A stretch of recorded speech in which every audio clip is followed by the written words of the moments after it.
Good morning students. ये video मैं बरेली उत्तर प्रदेश के स्टूडेंट्स के लिए बना रहा हूँ। जिस कोर्स में आप स्पेशलाइजेशन करना चाहते हैं उस कोर्स के बारे में डिटेल डिस्कशन हम लोग करने वाले हैं। About the top companies, top salaries क्या क्या हो सकती है उसके बारे में डिस्कस करने वाले हैं। हम डिस्कस करने वाले हैं about the top best colleges कौन सी हो सकती है आपके बारे में।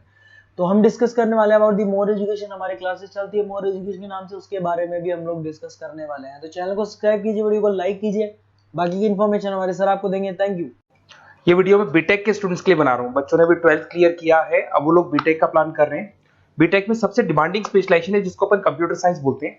कंप्यूटर साइंस के अंदर बहुत सारे स्पेशलाइजेशन अभी निकल के आ रहे हैं, बहुत डिमांडिंग स्पेशलाइजेशन है। इसमें आपको मिलेगा आर्टिफिशियल इंटेलिजेंस है, डेटा साइंस है, रोबोटिक है, user experience, full stack development, cyber security, EV, ethical hacking मिलेगा आप लोग को, that is finance minor, fintech मिलेगा, गेम डिजाइनिंग मिलेगा, आपको क्लाउड कंप्यूटिंग मिलेगा। तो अपन लोग डिस्कस करेंगे इनको सारी एक एक करके, सबको डिटेल में डिस्कस करेंगे। उससे पहले गवर्नमेंट का अनाउंसमेंट देखते हैं कि बीटेक में इन स्पेशलाइजेशन का डिमांड कैसे आने वाला है। तो गवर्नमेंट ने अभी अभी अनाउंसमेंट किया है और न्यूज़पेपर में आया था, ये न्यूज़पेपर के अंदर डिटेल में आया था कि 2027 तक 42% काम आर्टिफिशियल इंटेलिजेंस और मशीन लर्निंग करेगी। एआई और एमएल ही सारा का सारा काम करने वाली है, और जिनको स्पेशलिस्ट है, एआई और एमएल का स्पेशलिस्ट है, उसकी जबरदस्त मांग आने वाली है। तो 2027 मान लो 3 या 4 साल में आ जाएगा। और अगर आज से आप बीटेक पे ये वाले स्पेशलाइजेशन चूज करते हो तो फ्यूचर में बहुत जबरदस्त डिमांड आने वाली है। पैकेज मान के चले, फ्रेशर्स को 6 लाख के ऊपर पैकेज मिलेगा, और ये पैकेज 15 लाख तक जाएगा उन लोगों के लिए जो फ्रेशर्स है। और अगर धीरे धीरे आपको एक्सपीरियंस हो जाएगा तो पैकेज 25-30 लाख तक जाएगा। अपन इनको सबको डिटेल में डिस्कस करने वाले हैं। सबसे पहले अपन स्टार्ट करते हैं फर्स्ट वाला, artificial intelligence and machine learning दिखाई देगा आपको। देखिए बड़ा इंटरेस्टिंग स्पेशलाइजेशन है। अगर आप एआई एमएल की बात करें तो आप लोगों ने चैट जीपीटी देखा होगा, बार्ड देखा होगा। आजकल करीब करीब बच्चा भी चैट जीपीटी को यूज कर रहा है। अगर मैं आर्टिफिशियल इंटेलिजेंस की बात करूं तो मतलब सारा का सारा जो काम है वो मशीन्स करेंगे। अगर आप छोटा सा एग्जांपल है, ऑटोमोबाइल की बात करते हैं तो ऑटोमोबाइल में आप टेस्ला का एग्जांपल ले सकते हो। टेस्ला कंपनी की जो कार है वो सेल्फ ड्रिवन है। तो मशीन को आपने पूरी टेक्नोलॉजी को समझा दिया, अब मशीन उस काम को करेगी। उसको क्या बोलेंगे? आर्टिफिशियल इंटेलिजेंस बोलेंगे। बहुत सारी कंपनीज हैं इसमें, हेल्थ केयर में, फाइनेंस में, ऑटोमोबाइल में, रिटेल में, टेक्नोलॉजी में, हर जगह पे जॉब की रिक्वायरमेंट है। हर कंपनी को जॉब का रिक्वायरमेंट है। अगर आप हेल्थ केयर की बात करेंगे तो हेल्थ केयर कंपनीज को रिक्वायरमेंट है, फाइनेंस में पेपाल हो गया उसको रिक्वायरमेंट है, ऑटोमोबाइल में टेस्ला हो गई, बड़ी बड़ी कंपनीज हैं जो अपनी सारी की सारी गाड़ियों को ऑटोमेटिक करने के मूड में, तो वहां पे रिक्वायरमेंट होगा। रिटेल कंपनीज में अमेजन में, वॉलमार्ट में रिक्वायरमेंट है, और भी बहुत सारी कंपनीज हैं, आपका फेसबुक है, नेटफ्लिक्स है, सब जगह पे एआई का रिक्वायरमेंट तो आने ही वाला है। तो आप ये मान के चले जबरदस्त डिमांडिंग कोर्स है। अगर आपका प्लान करते हैं तो बहुत अच्छे पैकेजेस लगने वाले हैं आपके। सेकंड कोर्स अगर अपन देखें तो आपको दिखाई देगा, ये तो एआई एमएल की बात हो गई। सेकंड कोर्स की अपन बात करते हैं, that is BSc in data science. बहुत इंटरेस्टिंग कोर्स है, और साथ ही साथ यहां पर पैकेजेस बहुत अच्छे लगते हैं, और आप जो जॉब करेंगे टॉप मैनेजमेंट वाली जॉब करेंगे। अब स्टूडेंट्स कहते हैं सर टॉप मैनेजमेंट का मतलब क्या हुआ? अरे डेटा साइंस के अंदर एक कंपनी का पुराना डेटा लेंगे आप, उसका पूरा एनालिसिस करेंगे, एनालिसिस करके आप टॉप मैनेजमेंट को बताएंगे कि आपके प्रॉस क्या है, कॉन्स क्या है, पॉजिटिव और नेगेटिव पार्ट क्या है, क्या चीजें अपने को और करनी चाहिए जिससे कि अपनी सेल, अपना प्रॉफिट क्या हो जाएगा, इंक्रीज हो जाएगा। तो कहीं ना कहीं टॉप मैनेजमेंट का जो पूरा डायरेक्शन है वो डेटा साइंटिस्ट देते हैं। तो डेटा साइंटिस्ट कहीं ना कहीं एक कंपनी का एसेट बन जाता है, क्योंकि वो टॉप मैनेजमेंट के साथ मिलकर काम करते हैं। तो डेटा साइंस की जबरदस्त रिक्वायरमेंट है, क्योंकि पूरा का पूरा बिजनेस का डायरेक्शन डेटा साइंटिस्ट चेंज कर देता है। और कहीं ना कहीं करोड़ों रुपए कमा के भी कौन देगा? कंपनी को डेटा साइंटिस्ट कमा के देगा। ऐसे बहुत सारी कंपनीज है, ई कॉमर्स, रिटेल कंपनी में जॉब लग सकती है, फाइनेंस में, हेल्थ केयर, टेक्नोलॉजी, सब जगह पे जॉब लग सकता है आप लोग का। वही ई कॉमर्स में वॉलमार्ट को, अमेजन को जरूरत पड़ेगी आपको। फाइनेंस कंपनी में जेपी मॉर्गन, आपने सुना होगा, गोल्ड स्टैक सुना होगा, वहां पे जॉब लग सकता है। ऐसे करके आपको टेक्नोलॉजी के अंदर आपका गूगल, नेटफ्लिक्स में जॉब लग सकता है। और ट्रांसपोर्टेशन कंपनी, यूपीएस, उबर वगैरह में आपका जॉब लग सकता है। पैकेजेस बहुत अच्छे मिलेंगे, हर जगह पे अच्छा खासा रिक्वायरमेंट है इनका सबका। फिर आते हैं अपन नेक्स्ट, आपको स्पेशलाइजेशन मिलेगा, बड़ा इंटरेस्टिंग स्पेशलाइजेशन मिलेगा आपको, that is RPA, that is robotic process automation. अगर आप देखें तो आजकल सारा का सारा जो काम है मशीन ही करती है। एक छोटा सा एग्जांपल लेता हूं, बैंक के अंदर आप एटीएम में जाते हैं तो एटीएम से आप पैसा निकाल भी सकते हैं, पैसा डिपॉजिट भी कर सकते हैं। तो एक मशीन काम कर रही है, एक रोबोट काम कर रहे हैं। तो कहीं ना कहीं हर जगह पे रोबोट्स की जरूरत पड़ने वाली है। और इवन अगर आपने दुबई का टेक शो देखा होगा तो वहां पर रोबोट सफाई कर रहे हैं। मशीन ऐसी बना दी गई है कि कहीं भी अगर आपको गंदगी दिखाई दे तो मशीन अपने आप सफाई कर देगी। तो सफाई कर्मचारियों की जरूरत नहीं पड़ने वाली। तो देखो इसमें हेल्थ केयर, फाइनेंस के अंदर आपको रिक्वायरमेंट रहेगा, बैंकिंग फाइनेंस के अंदर आपका जेपी मॉर्गन, एचडीएफसी बैंक, कोई भी बैंक हो, हर बैंक को रिक्वायरमेंट रहेगा। एचडीएफसी बैंक, आपको अगर एटीएम डिजाइन करना है या कोई नई टेक्नोलॉजी डिजाइन करनी है तो बैंक की जरूरत तो पड़ेगी, बैंक वाले रखेंगे आपको। हेल्थ केयर के अंदर आपकी रिक्वायरमेंट होगी, मैन्युफैक्चरिंग कंपनीज में रिक्वायरमेंट होगी, रिटेल कंपनीज में रिक्वायरमेंट होगी, आईटी कंपनीज में रिक्वायरमेंट होगी, हर जगह पे आपकी रिक्वायरमेंट तो रहेगी ही रहेगी। फिर से आते हैं नेक्स्ट स्पेशलाइजेशन आपको मिलने वाला है, बड़ा इंटरेस्टिंग स्पेशलाइजेशन मिलेगा आपको, that is UX and UI, जिसको बोलते हैं यूजर एक्सपीरियंस। अगर मैं यूजर एक्सपीरियंस की बात करता हूं तो बेसिकली जब अपन वेबसाइट को डिजाइन करते हैं तो वेबसाइट का एक यूजर फ्रेंडली होता है। यूजर फ्रेंडली का मतलब अगर आप अमेजन, फ्लिपकार्ट, किसी उबर, ओला, इनकी वेबसाइट पे जाते हो तो फटाफट आप बाई कर सकते हो, जो भी प्रोडक्ट ढूंढना है ढूंढ सकते हो। तो जो वेबसाइट है उसका कलर कॉम्बिनेशन क्या होगा, उसकी थीम क्या होगी, वो यूजर फ्रेंडली है कि नहीं है, ये सारी चीजें कौन करता है, यूजर एक्सपीरियंस करता है। तो वेबसाइट डिजाइनिंग का काम है इसमें, और कलर कॉम्बिनेशन, थीम, तो ये कहीं ना कहीं क्रिएटिविटी इसके अंदर होनी चाहिए। जिसमें क्रिएटिविटी है वो सॉफ्टवेयर बनाएगा, एप्स बनाएगा, वेबसाइट बनाएगा। ई कॉमर्स कंपनीज में इसका रिक्वायरमेंट रहेगा, फाइनेंस कंपनीज में रिक्वायरमेंट रहेगा, हेल्थ केयर, एजुकेशन कंपनीज में आपका Google, Apple, Facebook, Microsoft, IBM, ये कंपनीज को रिक्वायरमेंट रहेगा। तो बड़ा इंटरेस्टिंग स्पेशलाइजेशन है, और साथ के साथ में पीडीएफ डिस्क्रिप्शन में डालने वाला हूं, वहां और डिटेल में मिल जाएगा आपको। ऐसे एक मिलने वाला है BTech in full stack development. अगर मैं एफएसडी की बात करता हूं, फुल स्टैक डेवलपमेंट की बात करता हूं, तो कभी भी कोई भी वेबसाइट बनती है उसके दो पार्ट होते हैं, एक फ्रंट एंड वाला पार्ट होता है, एक बैक एंड वाला पार्ट होता है। अगर मैं फ्रंट एंड वाले पार्ट की बात करूं तो यूजर एक्सपीरियंस वाला पार्ट आएगा उसमें। अगर मैं बैक एंड की बात करता हूं, वेबसाइट पे आपको डेटा डालना है, कुछ अपलोड करना है, कुछ जो होता है ना एडमिन पार्ट होता है, तो एडमिन पार्ट के अंदर जो भी बैक एंड वाला पार्ट है वो सारा का सारा एफएसडी, फुल स्टैक डेवलपमेंट, उसको हैंडल करता है। हर जगह पे इसका रिक्वायरमेंट रहेगा। E commerce, banking, finance, health care, startups, वही सारी कंपनीज है, Google, Amazon, Facebook, Microsoft, startup. तो कहने का मतलब है ये कंपनीज तो है ही है, ये तो बड़ी कंपनीज है, इसकी रिक्वायरमेंट तो रहेगी। पर अगर देखा जाए तो एक छोटे से छोटा बिजनेसमैन भी वेबसाइट बनवाते हैं। तो हर जगह पे फ्रंट एंड का, बैक एंड का रिक्वायरमेंट रहेगा। फ्रंट एंड वाला पार्ट यूएक्स हैंडल करता है, बैक एंड वाला पार्ट एफएसडी हैंडल करता है। तो ये भी अच्छा स्पेशलाइजेशन है, इसके अंदर भी बच्चे एक्सेल करते हैं और बहुत अच्छा अर्निंग करते हैं। ये मैं पीडीएफ डिस्क्रिप्शन में डालूंगा तो वहां से आपको मिल जाएगा। फिर मिलेगा आपको BTech in cyber security and forensic, बहुत इंटरेस्टिंग है। अगर मैं साइबर सिक्योरिटी की बात करूं तो आज का जो डिमांडिंग कोर्स है ये है।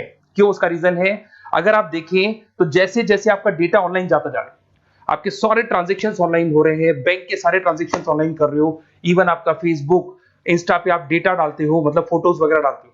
अगर फेसबुक, इंस्टा हैक हो गया या बैंक अकाउंट हैक हो गया तो सोचो आपका सारा पैसा गायब हो जाएगा। तो कहने का मतलब है साइबर सिक्योरिटी का डिमांड तो बहुत जबरदस्त आने वाला है, क्योंकि जैसे जैसे चीजें ऑनलाइन होती जा रही है सिक्योरिटी सिस्टम्स तो उसमें लगानी पड़ेगी।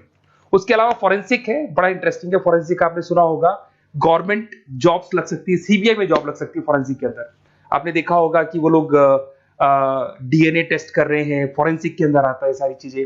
उसके अलावा वो आपका फेस टेस्ट कर रहे हैं, रेटिना टेस्ट कर रहे हैं, थंब टेस्ट कर रहे हैं, ठीक है। तो ये सारी चीजें जो होता है ना, कई बार कोई क्राइम हो गया, क्राइम स्पॉट पे जाके आप चीजें देख रहे हो तो फॉरेंसिक में आता है। तो इसमें सब जगह पे फाइनेंस, गवर्नमेंट एजेंसीज, डिफेंस में लग सकते हो आप, हेल्थ केयर हो गया, टेक्नोलॉजी हो गया, यहाँ पे तो गवर्नमेंट एजेंसीज को जरूरत है, दिख रहा है, एफबीआई, एनआईए, यहाँ पे आपकी रिक्वायरमेंट हो सकती है। टेक कंपनीज में आपका जैसे गूगल, माइक्रोसॉफ्ट में रिक्वायरमेंट होगा। उसके बाद साइबर सिक्योरिटी फिल्म्स में रिक्वायरमेंट हो सकता है आपका, फाइनेंशियल इंस्टीट्यूट्स है, जेपी मॉर्गन है, तो ये जितनी बड़ी बड़ी कंपनीज है यहाँ आपका रिक्वायरमेंट हो सकता है। तो ये अच्छा जॉब है, डिपेंड करता है कि आपका इंटरेस्ट किधर है। अगर आपका इंटरेस्ट थोड़ा सा साइबर क्राइम के अंदर है तो शायद आपको उसमें अच्छा एक्सेल मिल सकता है। सबसे इंपॉर्टेंट स्पेशलाइजेशन जो अभी डिमांडिंग आने वाला है, that is electronic vehicles, that is electronic engineering में ईवी का डिमांड बहुत ज्यादा आने वाला है। इवन अगर अपन देखें, transport minister Nitin Gadkari sir ने भी बोल दिया है कि अब क्या होने वाला है, जितनी भी कंपनीज है, चाहे वो मारुति हो, चाहे वो होंडई हो या टाटा हो, सबको साफ साफ क्लियर बोल दिया, आप अपने सारे व्हीकल्स को धीरे धीरे डीजल और पेट्रोल से किसमें कन्वर्ट कर रहे हो, ईवी में। और करीब करीब सब आ भी गए हैं मार्केट के अंदर। तो जब ये ईवी में कन्वर्ट होंगे तो वहां पर कन्वर्जन करने के लिए जो टेक्नोलॉजी डिजाइन होगी उसमें आपका भी कंट्रीब्यूशन होगा। तो जब ईवी कंपनी के अंदर आपकी जॉब लगेगी तो आपको कहीं ना कहीं आपको टेक्नोलॉजी डेवलपमेंट करने में हेल्प मिलेगा। तो ऑटोमोबाइल कंपनियां ईवी में कन्वर्ट होने वाली, तो ऑटोमोबाइल कंपनी में आपको जॉब मिल सकता है, ऑटोमोबाइल इंडस्ट्री में जॉब मिल सकता है, रिन्यूएबल एनर्जी में जॉब मिल सकता है, इलेक्ट्रॉनिक मैन्युफैक्चरिंग में जॉब मिल सकता है, गवर्नमेंट पॉलिसीज मेकिंग में जॉब मिल सकता है। टेस्ला हो गया, उसके बाद में रिविन हो गया। वैसे तो आजकल तो टाटा, होंडई, मारुति सब ईवी में कन्वर्ट होने वाली, तो कहीं भी आपको जॉब मिल सकता है। और इसका डिमांडिंग कोर्स है, आज मार्केट में ईवी की रिक्वायरमेंट है तो इसका डिमांड तो रहेगा ही रहेगा। उसके बाद में नेक्स्ट आपका आता है दैट इज एथिकल हैकिंग। बड़ा इंटरेस्टिंग है, इसमें दिखाई देगा protecting the information system and network. तो एथिकल हैकिंग की बात करें ना, तो आप अपने नेटवर्क को प्रोटेक्ट करते हैं, कोई कहीं गोलमाल नहीं हो जाए, कोई चीटिंग नहीं हो जाए। एथिकल हैकर बन सकते हैं, सिक्योरिटी एनालिस्ट बन सकते हैं, उसके बाद में साइबर सिक्योरिटी कंसल्टेंट बन सकते हैं, इंफॉर्मेशन सिक्योरिटी मैनेजर बन सकते हैं, तो फॉरेंसिक कंप्यूटर एनालिस्ट बन सकते हैं। तो बहुत सारे ऑप्शंस अवेलेबल है और हर कंपनी को रिक्वायरमेंट है, चाहे विप्रो है, इन्फोसिस है, टीसीएस है, एचसीएल है, रिलायंस इंडस्ट्री है। तो हर कंपनी को जहां भी लग रहा है कि कहीं एथिकल हैकिंग की रिक्वायरमेंट है तो ये कंपनीज को आपका रिक्वायरमेंट रहेगा ही रहेगा। उसके बाद में बड़ा इंटरेस्टिंग है भैया, that is finance minor in fintech. अब ये फाइनेंस माइनर इन फिनटेक का मतलब क्या है, इसको समझना। देखिए, फिनटेक का मतलब है कहीं ना कहीं आप टेक्नोलॉजी के साथ अटैच हो रहे हैं, और अगर आप बीटेक का प्लान कर रहे हैं तो टेक्नोलॉजी तो होगी, उसके साथ फाइनेंस को अटैच किया जा रहा है। अब ये है क्या, अगर मान लो कोई सॉफ्टवेयर बना रहे हो बैंक के लिए, तो उसमें कहीं ना कहीं फाइनेंस डिपार्टमेंट की हेल्प किसको लेनी पड़ेगी, बीटेक वाले को लेनी पड़ेगी। बीटेक को सॉफ्टवेयर बनाना आता है, बीटेक को कोडिंग बनानी आती है, बट बीटेक को फाइनेंस नहीं पता, डेबिट क्या होता है, क्रेडिट क्या होता है, पैसा आएगा कहां से, जाएगा कहां से, वो उसको नहीं पता। तो वो फाइनेंस वाले के साथ मिलकर उस पर्टिकुलर सॉफ्टवेयर को डिजाइन करेगा। बट अगर आपने बीटेक माइनर, मतलब बीटेक में फाइनेंस माइनर और फिनटेक को अगर एक साथ मर्ज कर दिया, तो अब आपको कहीं ना कहीं उस अकाउंट्स डिपार्टमेंट की या फाइनेंस डिपार्टमेंट की कोई जरूरत नहीं है। फाइनेंस की नॉलेज आपको है, सॉफ्टवेयर की नॉलेज आपको है, और दोनों को आप क्या कर सकते हैं, मर्ज कर सकते हैं। इसमें fintech developer, blockchain developer, social data scientist बन सकते हैं, आपको प्रोडक्ट मैनेजर बन सकते हैं। तो बहुत सारे ऑप्शंस आपको यहाँ पे मिल जाएंगे, रिस्क मैनेजमेंट स्पेशलिस्ट मिल जाएगा, ये सारे ऑप्शंस आपको यहाँ मिल जाएंगे। उसके बाद में एक और स्पेशलाइजेशन आता है, कंपनीज यहाँ पे देखो पेटीएम, फोन पे, भारत पे। अरे भैया, जब वो ऑनलाइन पेमेंट्स होंगे तो वहां अकाउंट्स डिपार्टमेंट का और आईटी डिपार्टमेंट की जरूरत पड़ेगी, दोनों मिलाकर एक ही आदमी काम कर रहा है, तो उसकी मार्केट में डिमांड रहेगी रहेगी। सारी बैंक्स, सारी की सारी ऑनलाइन कंपनी जो पेटीएम, जो ऑनलाइन पेमेंट करती है, उसमें रिक्वायरमेंट रहेगा आपका। Bharat pay, reserve pay, HDFC bank, ICICI bank, Wipro, हर कंपनी में आपकी रिक्वायरमेंट रहने वाली। उसके बाद में बड़ा इंटरेस्टिंग है, that is game designing animation. जो स्टूडेंट्स जो क्रिएटिविटी में रखते हैं, उनका दिमाग चलता है, क्रिएटिव माइंड है, वो गेम डिजाइन करना चाहते हैं, वो थीम डिजाइन करना चाहते हैं, वो कैरेक्टर डिजाइन करना चाहते हैं, वहां पर कुछ स्टूडेंट्स होते हैं जो गेम डिजाइनिंग में अपना करियर बनाना चाहते हैं। जबरदस्त रिक्वायरमेंट है, क्योंकि आज बच्चा बच्चा अगर आप देखें तो बहुत सारे गेम्स हैं जो बच्चे बच्चे खेलते रहते हैं। तो उन गेम डिजाइनिंग में आपको क्या क्या स्पेशलाइजेशन हो सकते हैं, आप game developer, game designer, animator, 3D modular, text artist बन सकते हैं, लेवल डिजाइनर बन सकते हैं। तो बहुत सारे ऑप्शंस हैं इसके अंदर, और बहुत सारी प्राइवेट कंपनीज मिलेंगी आपको, जैसे 99 गेम्स मिल जाएगा आपको, टाटा की कंपनी मिल जाएगी, इधर से बहुत सारी कंपनीज है जहां पे आपकी जॉब लग सकती है। तो ये सारा डिस्कशन मेरे को करना था आप लोगों से, साथ के साथ थोड़ा सा मैं बताता हूँ। बेसिकली मैं 2006 से पढ़ा रहा हूँ, 2006 से पढ़ा रहा हूँ। मेरे पास ऑनलाइन ऑफलाइन रिकॉर्डेड सारे बोर्ड पे बच्चे आते हैं पढ़ने के लिए, तो उनसे मेरा डिस्कशन भी होता रहता है कि कौन सा कॉलेज कैसा है, कहाँ पर जॉब्स अच्छी लग रही है, कहाँ पे प्लेसमेंट्स अच्छे हो रहे हैं। तो मैं एक एक चीज को डिस्कस करने के बाद में एक कंक्लूजन में पहुंचा हूं कि बेस्ट कॉलेज कौन कौन से होंगे। तो आप जब डिस्कस करेंगे, फोन वोन करेंगे मेरे को, ये नंबर है मेरा, साथ के साथ डिस्क्रिप्शन में मैं लिंक भी डाल रहा हूँ, तो वहां पे आप फॉर्म भर दें, एक छोटा सा फॉर्म है वो भर दें, या व्हाट्सएप के ऊपर मेरे को डिटेल शेयर कर दें, या फिर आपके पास टाइम है तो आप इस नंबर पे कॉल भी कर सकते हैं, या आप डिटेल शेयर करेंगे तो मेरी टीम या मैं कॉल करूंगा आप लोग को, और अपन यहाँ पे बेस्ट कॉलेज ढूंढेंगे, जो बेस्ट से बेस्ट कॉलेज होगा, और जो स्पेशलाइजेशन आपको रिक्वायरमेंट होगी उसके अकॉर्डिंग जो भी बेस्ट कॉलेज होगा वो मैं आपको प्रोवाइड करूंगा। कहीं भी कोई डाउट हो, ये मेरा नंबर है, इस पे कॉल कर सकते हैं। साथ के साथ बस इतना सा लिख के भेज देना कि I want to do BTech, कहां से बिलोंग करते हैं, कहां से आपको बीटेक करना है, और आपका फोन नंबर, ये 4-5 चीजें लिख के भेज दो मेरे को, या फिर नीचे डिस्क्रिप्शन में जाएंगे तो आप फॉर्म भर देना आप, और या फिर इस नंबर पे कॉल करके या व्हाट्सएप कर देना। Best of luck for your examinations, और कहीं भी आपको कैरियर में कोई डाउट हो, मेरा नंबर है, आप कभी भी मेरे को कॉल कर सकते हैं। Okay, best of luck.